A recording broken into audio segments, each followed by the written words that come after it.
गोपों का वृषभान वर के वैभव की प्रशंसा करके नंद नंदन की भगवत्ता का परीक्षण करने के लिए उन्हें प्रेरित करना और वृषभान वर का कन्या के विवाह के लिए वर को देने के लिए निमित्त बहुमूल्य एवं बहुसंख्य मौतिक हार भेजना तथा श्री कृष्ण की कृपा से नंदराज का वधु के लिए उनके भी अधिक मौतिक राशि भेजना।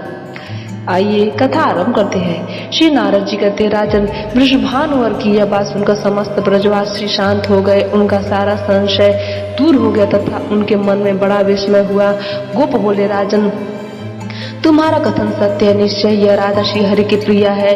इसी के प्रभाव से भूतल पर तुम्हारा वैभव अधिक दिखाई देता है। हजारों मतवाले हाथी, चंचल घोड़े तथा देवताओं के विमान सदृश करोड़ों सुंदर रथ और शिविकाएं तुम्हारे यहाँ सुशोभित होती हैं। इतना ही नहीं, सुवर्ण तथा रत्नों के आभूषणों से विभूषित कोटि कोटि मनोहर गौरव विचित्र भवन, नाना प्रकार के मणिरत्न, भोजन पान आदि का सर्वविधि सौख्य, यह सब इस समय तुम्हारे घर में प्रत्यक्ष देखा जाता है। तुम्हारा अद्भुत बल देखकर कंस भी पराभूत हो गया है।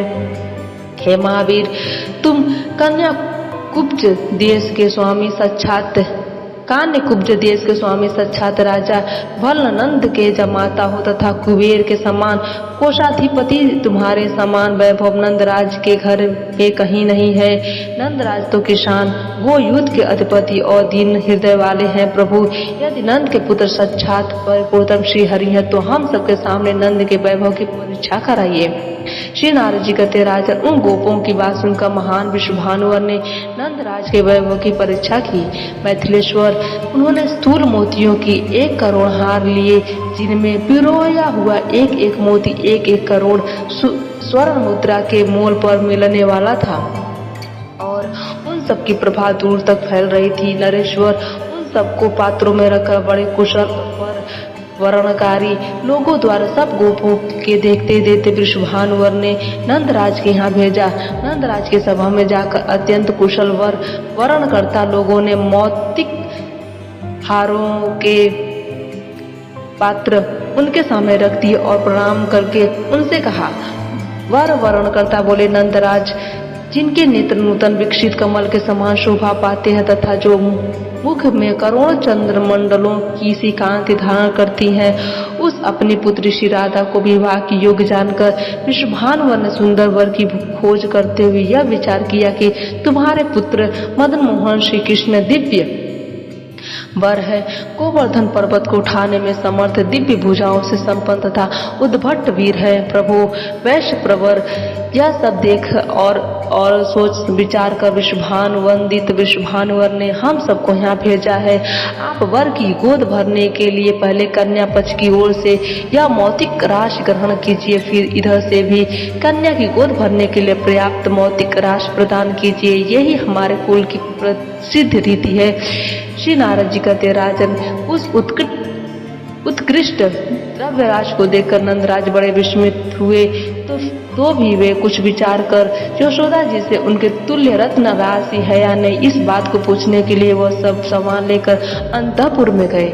वहाँ उस समय नंद और यशस्विनी यशोदा ने चिरकाल तक विचार किया, किंतु अंततः इसी निष्कर्ष पर पहुंचे कि इस मौतिक राशि के बराबर दूसरी कोई द्रव्य राशि मेरे घर में नहीं है। आज लोगों में हमारी सारी लाज गई, हम लोगों की सब और हंसी उड़ाई जाएगी। इस धन के बदले में हम दूसरा कौन सा धन दे, क्या करें? श्री कृष्ण के इस विवाह के निमित्त हमारे द्वारा क्या किया जाना चाहिए? पहले तो जो कुछ वर के लिए आया है उसे ग्रहण कर लेना चाहिए, पीछे अपने पास धन आने पर वधु के लिए उपहार भेजा जाएगा। ऐसा विचार करते हुए नंद और यशोदा जी के पास भगवान अघमर्दन श्री कृष्ण अलक्षित भाव से भी वहां आ गए।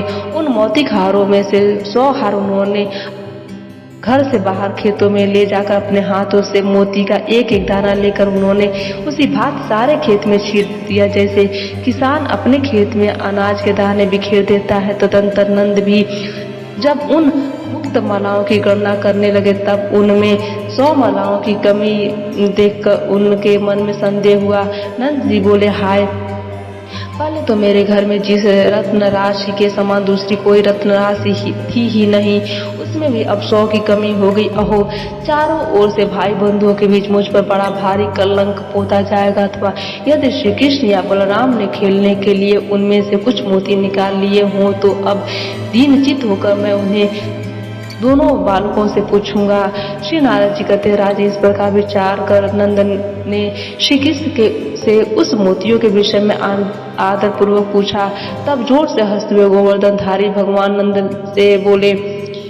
श्री भगवान ने कहा, बाबा, हम सारे गोप किसान हैं जो खेतों में सब प्रकार की बीज बोया करते हैं, तो हमने खेत में मोती की बीज बिखेर दी है।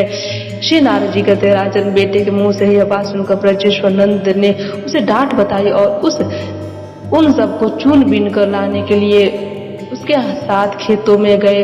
वहां मुक्त फल के सैकड़ों सुंदर वृक्ष दिखाई देने लगे जो हरे हरे पल्लों से सुशोभित और विशालकाय थे।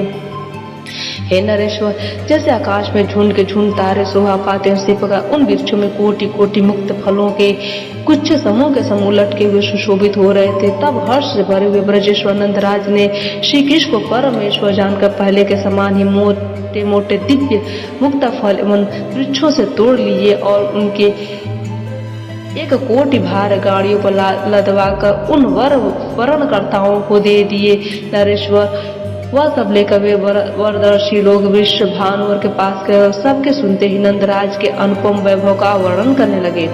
उस समय सब वो बड़े विस्मित हुए। नंद को सच्चा श्रीहरि जानकर समस्त ब्रजवासियों का ये संशय दूर हो गया और उन्होंने विश्व भानु को प्रणाम किया। मिथिलेश्वर, उसी दिन से ब्रज के सब लोगों ने यह जान लिया कि श्री राधा श्रीहरि की प्रियतमा है और श्रीहरि श्री राधा के प्राण वल्लभ है। मिथिलापते, जहाँ नंद नंदन श्री हरि ने मोती बिखेरे तो वहाँ मुक्त सरोवर प्रकट हो गया जो तीर्थों का राज्य है। जो वहाँ 1 मोती का भी दान करता है वह लाख मोतियों के दान का फल पाता है, इसमें संशय नहीं है। राजे, इस प्रकार मैंने तुमसे गिरिराज महोत्सव का वर्णन किया जो मनुष्यों के लिए भोग और मोक्ष प्रदान करने वाला है। अब तुम और क्या सुनना चाहते हो? भक्तजनों, आज की कथा यहीं पर समाप्त होती है।